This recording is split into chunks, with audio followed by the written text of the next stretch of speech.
Well, when I was asked to be on the anniversary committee, I thought, Linda Needler and I were talking about this, and we were doing a decade type situation with the yearbooks, that we were taking pictures from each decade and putting them on PowerPoint. And I said to her, wouldn't it be a neat idea to get alumni, because there's a lot of them around, and do interviews? And she thought it was a great idea too. And so I talked to the one history teacher, and we thought we would do it in-house. I'm really glad we didn't, because it's a very large project.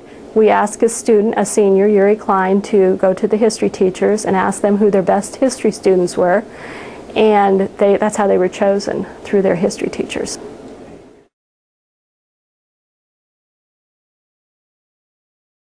I like school for the most part. I mean, what kid really loves school? But yeah, I do like school. It's a fun time. I love school and I love Muncy.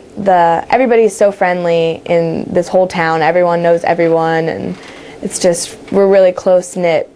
I like it being a student here. One person came in from Philadelphia, and he remarked at how the people didn't even put locks on their lockers. You just feel safe here, so I really like it. I really was pretty indifferent to school, actually.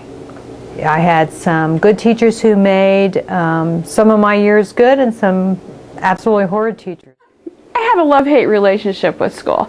I loved lots of parts of it that weren't really school things. It was mostly, I was a music person. I was in a band. I was the lead trumpet player, and we did all kinds of wonderful musical things. And so actually, for me, high school was my music. I enjoyed school at Muncy. I was heavily involved in the extracurricular activities along with sports, which also kept my academic grades high because there's so many ways to be involved in the schools.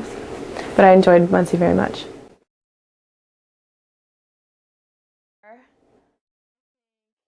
The day I split Margie Housen's blouse. Well, we were going from first floor to second down on the west wing. And she was always deviling me, pulling my shirt tail out. There was someone between us. She was ahead, someone else, me. And I reached around this other person, got a hold of her blouse and gave it a rip, and it ripped all the way up to the yoke. I don't remember whether she had a slip-on under it or not. She had a bra on. But anyway, she had to go home and get a blouse on. And that didn't stop her because she still pulled my shirt tail. But we had more fun over that. Yes, I remember we had to have drills, so you had to hide underneath your seats and stuff and get away from the windows as far as possible. I remember those things. And I remember around town there were signs up that this was building was designated a shelter. There were big yellow, those cautionary signs put up that this was designated as a war shelter. One of my fondest memories, and I don't know why I remember it, on May Day, we would gather the school. They would have a maypole for May Day, go around the maypole, and it would be held over across Schuyler Avenue where the ball field is now, and the practice football field. But back in that far corner, there was a big old grandstand, and we were seated in there, and I believe it was just our class then sang "God Bless," or "America the Beautiful," we sang. And for some reason, that really impressed me, and I've always remembered that. And in the third grade, oh boy, this is going to be heaven. We're going to a brand new school, and it was even smelled new. I tell you, it was really. And we all thought this is just great, because we're in a brand new school. So that was one of the highlights of my whole school career, was starting the school here. We all walked out. There was a teacher that they were going to hire back. They were going to let him go. And everybody liked him. And I think I was in about the 8th grade at that time.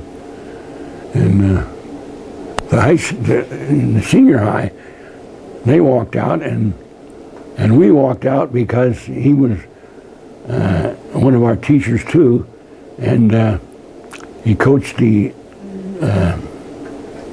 junior high basketball team, and everybody liked him, and they were kind of ticked off because he was going to get shafted. And Mr. Burton was the principal at that time, and we all stood over on the other side of Penn Street, and he came over and talked to us, and then we all went back,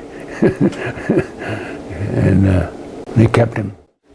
I talked to my mother about her playing taps on the football field. I sang, not taps, but the Star Spangled Banner, and I think it was 8th or 9th grade, and I just remember being so terrified. But it was really cool to have all these people silent and standing and listening to you, and I think that was the first time that I really realized how much I loved singing for the school, and that they asked me to do it. I was really, really proud to do that. So. Well, it goes back to 3rd grade when we had a teacher by the name of Miss Jessie Shoemaker. She put me behind a door one day because I had violated some rule that they had, and I don't recall exactly what it was. And I was there all morning, and when she closed the door to go to lunch, she discovered me, and she said, "Oh, I forgot all about you." I've never forgotten that.